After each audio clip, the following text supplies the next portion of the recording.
Are you going to focus on it and then I can do this? Yes. Okay. Okay, ready? I'm focusing on it. Oh, you ready? Are we on? We're live. Hi, everybody. This is Charlie. Thank you, Christine from Custom Dog Coats, for this wonderful coat that's been keeping Charlie warm through the snow. Everybody, you see how great Charlie's doing. I'm Gina Browning, the Chief Communications Officer at the SPCA.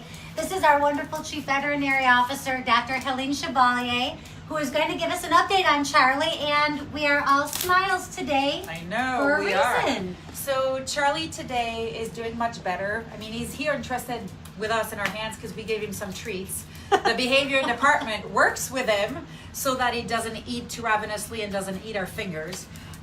So Charlie's very interested in everything. So today Charlie's more active. I don't know if you remember, but last Tuesday his platelets and red blood cells were down quite a bit, and we were concerned. So we did start him on immunosuppressive drugs, and right now steroids. He's on corticosteroids, and we had to wait between 3 to 7 days. Ooh, He knows where those trees he's getting are. stronger. So anyway, today, for the first time, the platelets are up higher. So they were like 6,000, 9,000 after the blood transfusion started. Now they're up to like 63,000, which is not normal, but it's much better. The normal would be more to be, between 150 and 250,000. But the critical point is really when it's lower than 50,000. So right now he's not out of the woods, but he's starting. Charlie, baby. What does that mean, Dr. Chevalier? We mentioned a possible second blood transfusion. So with the numbers that you've received in the latest results, what does that mean about a possible second blood transfusion? So right now is the numbers of his red blood cells, the percentage we look at right now, it's 23%, and the platelets are low. But we're going to hold a little bit on a second blood transfusion just because platelets first sometimes are hard to get through blood products. They're not very stable. He's giving kisses. He's like, I like when Sorry. you talk. So we're going to hold a little bit, and we're really hoping that his body, he's so cute. His body, he likes gum. I had gum. Yeah. His body is going to continue to, built some more platelets in response to the medication we're giving him. We don't have yet all the results. We know that he's been exposed to 2 different tick-borne disease, right? And we're still waiting to see if the infection is active or not. One question, it's so hard to be serious while this is happening. One question people were asking, and I actually had the question myself too. Did you have to get a blood type on him? Do you blood type dogs? And did you have to get a blood type on him for the first transfusion, or would you for the second? So in dogs, it's different than cats. Come here, honey. Come on. In dogs, for the first transfusion, we didn't have time to do a titer, so to blood type him. But we did, do a little test that we mix the blood donor with his blood to see if it's going to be a reaction or not. And then we gave it very slow to start with, the blood transfusion, the first one, to make sure he didn't have a reaction, and he did not. Now that he's already had 1 transfusion, for additional transfusion, there's a higher risk of having a reaction. Hence, we submitted some blood, and we did blood type him. So if he does need another one, then we'll be able to give him the blood type that he needs so that we can avoid any reaction. Another question that we're getting on Facebook, and this is sad news to share, but Charlie is suffering from an extreme case of happy tail. And a lot of you are asking why his tail is wrapped, and that's because the happy tail has gotten out of control. Every time we walk in or out, and even when we're out working in the other room, we hear this thump, thump, thump, thump. That's because of all the cage rest that Charlie's receiving. He's still very happy, and as he's in this cage, you can see that there's not a whole lot of room for tail wagging without hitting some kind of a surface.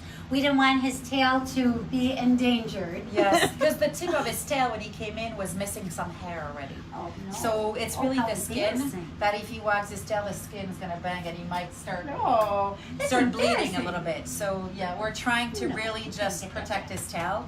We're keeping him in here also just because there's windows everywhere and the veterinary staff can see him. Like we said, we're happy right now, cautiously happy, because he's better. He seems to be responding. But we don't know. He could have another reaction, and eventually his immune system could decide that it doesn't want to continue to fight. So we just need to keep an eye on him. And again, we're still waiting for results to tell us whether the tick-borne disease are active infection, and if they are, then we'll have to treat for that too.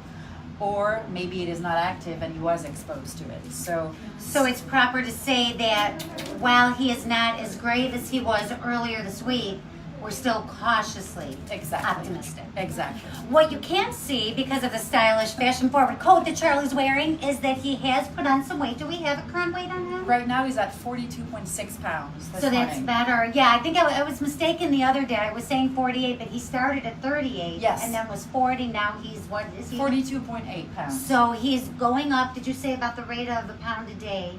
Yes, it's almost a pound a day. And again, we don't want him to gain too much weight too fast. It wouldn't be good for his organs as well.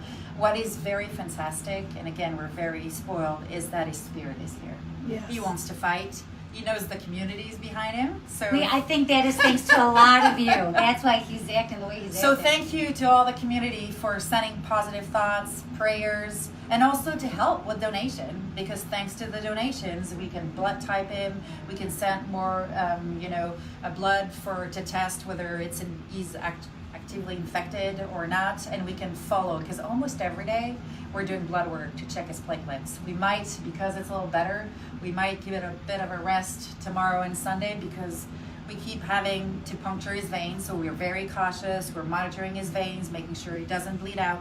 But again, we can't thank you all for helping us and helping him, and I think he knows, right? You know, I have to say, I'm sitting here nodding like I know what you're talking about. I've just got to point out the amazing work being done by Dr. Chevalier, the veterinary department, whole and staff. the behavior and training department. Oh, yes. Working with this dog every hour of every day. It's just incredible to hear all of this. And really, I'm sitting here nodding like, yes, I get involved with this too. And of course I don't. I'm going to give you one more bit of information, and then I have one more question for Dr. Chevalier. For those of you wondering about the investigation, yes, it is still ongoing. Yes, we are still looking for information. There is a reward fund that, from what we understand, might go up substantially by tomorrow, but we won't be able to do the live update tomorrow, so you'll want to watch Facebook just in case that reward fund goes up. Right now, we have had about $1,500 donated as a reward fund for the person who gives us information that leads to the arrest and conviction of those responsible for doing this to Charlie. If you do have any kind of information, we do respond to anonymous tips. The number is 875-7360. That's a 716 area code. You want to talk to Officer Bill Hine, and his extension is extension 221. So the investigation is still going on. Again, watch Facebook tomorrow in case we do receive more. The thing with the reward fund is that we have to have that money in hand before we can actually offer it as part of a reward. But if you are one of the ones donating toward that reward fund, it's up to you. If we don't find the people responsible through the course of the investigation, it's up to you if you want to take that money back or if you want to keep it as a donation to the SPCA. It's not like we're just going to keep it whether you want it or not. So one more, and one other thing, I'm sorry. We still are accepting donations, of course, to the Yelp for Help Fund for Charlie's care. A lot of you have been asking again, what can I do for all of this expensive tests? And he's on some pretty strong meds, as Dr. Chevalier explained. You could go to the Yelp for Help Fund at yourspca.org, and you can become one of Charlie's heroes and donate to this little warrior, like we've been calling him. Yes. So, Dr. Chevalier, one last question. What are you waiting for now? What is the next thing that will help you determine the next course of action? So right now we're waiting to see if the tick-borne disease infection is active or not, or if he was just exposed. And also what we're doing right now is he's on a certain amount of corticosteroids. We're watching his reaction with the blood and the platelets, and then hopefully he continues to increase his platelets. And if, in the best case scenario, if he gets within the normal range of platelets and red blood cells, then maybe we'll start decreasing a little bit the corticosteroids. Hey, That would be the best case scenario. And again, he's on a lot of antibiotics, he's on iron supplements, he's on melatonin, he's on a lot of other drugs and a special diet.